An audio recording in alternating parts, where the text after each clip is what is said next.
Welcome back everyone. In a previous video I introduced the frontal defence in the ending of Rook versus Rook and Pawn and analysed the game Thulferen-Rheinfeld. In this video I'm going to look further at the frontal defence, so you might like to check out the first video and watch it first as it complements this one. The position that the Woldsman has selected for you comes from a game between Jack Rudd and Stephen Gordon, and it was played in the 4 National Chess League 2018. Jack Rudd is a very talented British player, known for his entertaining attacking style. I don't want to take anything away from him. The position is selected purely for its instructional value, on the premise that we can learn from mistakes. And everyone certainly does make mistakes in chess. In the earlier video, I pointed out that the frontal defence is where the rook operates on the first rank, and it creates two options.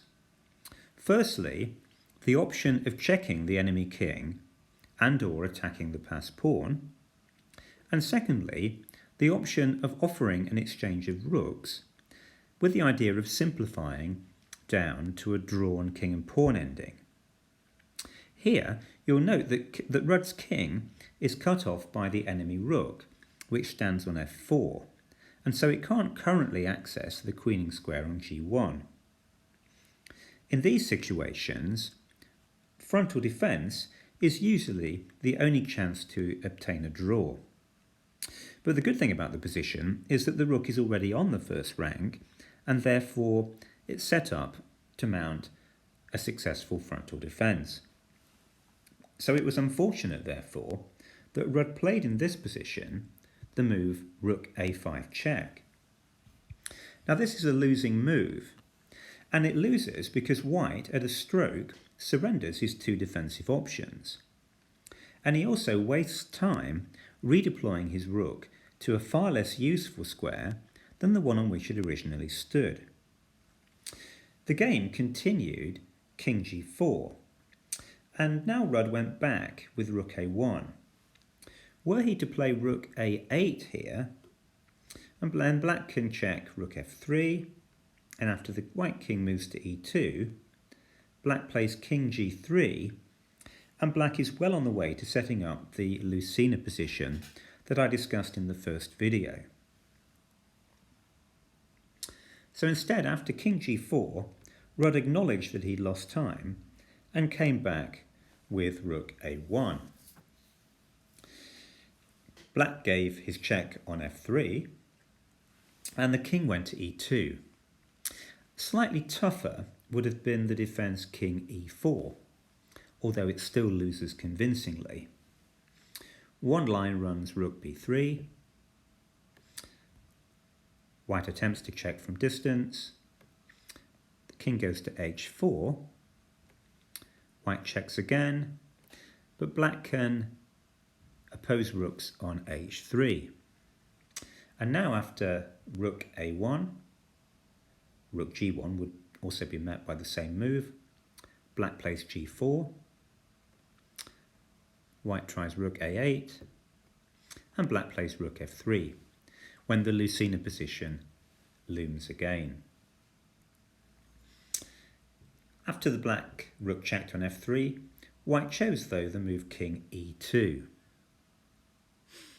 And here black played a very logical move. There are certainly other ways of winning, but this is very nice.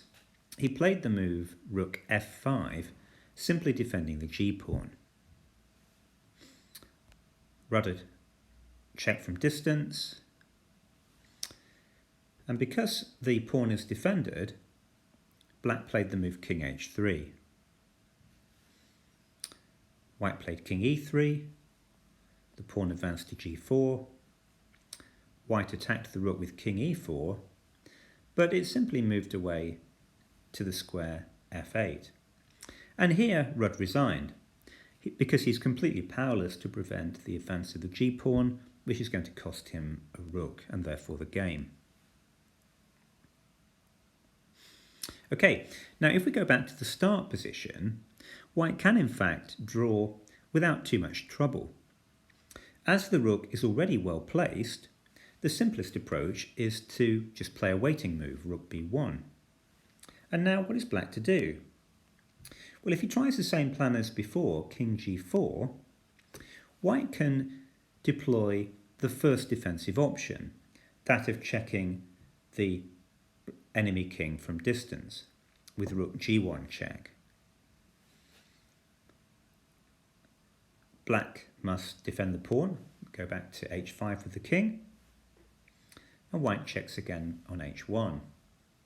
And now, although black can oppose rooks, he has to do so higher up the board on the square h4. And white replies with the move rook g1. And here, if black plays g4, then the white king can get in front of the pawn with king f2.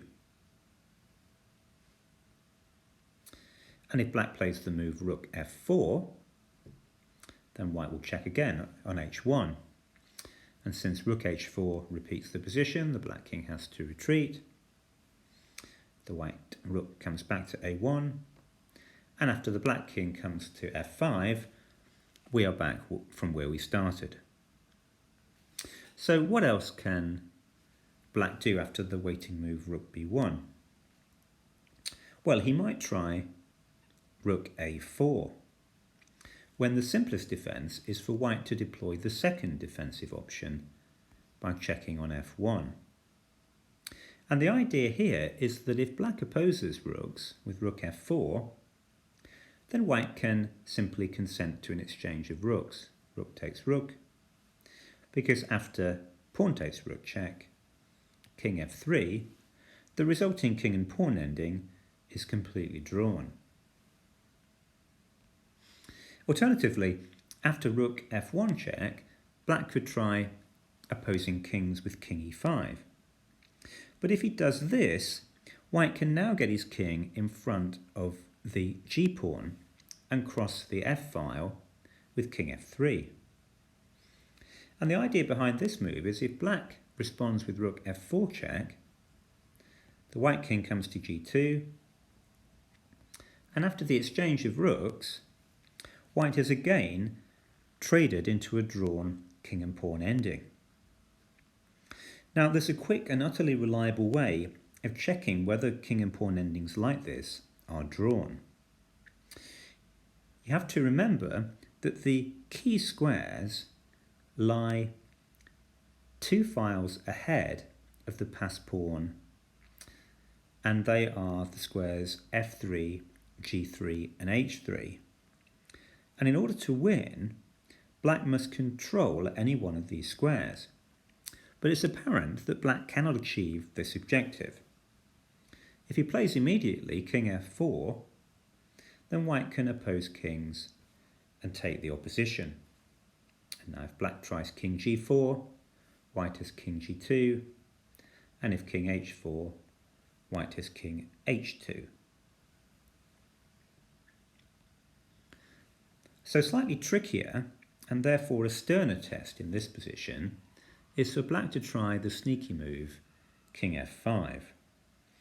And this leaves white with only one drawing move. But one move, of course, is all that you need. White has the move king g1, again with the idea of ensuring that black can never control any one of these key squares. So if black plays king f4, white has king f2, and if black plays king g4, white has king g2. Let's just play this position out to verify that it is in fact drawn. The kings move over, black advances his pawn. What else can he do? White plays king g2, black advances to g3, and now white simply has to find the move king g1 to ensure that after king f3, he opposes kings.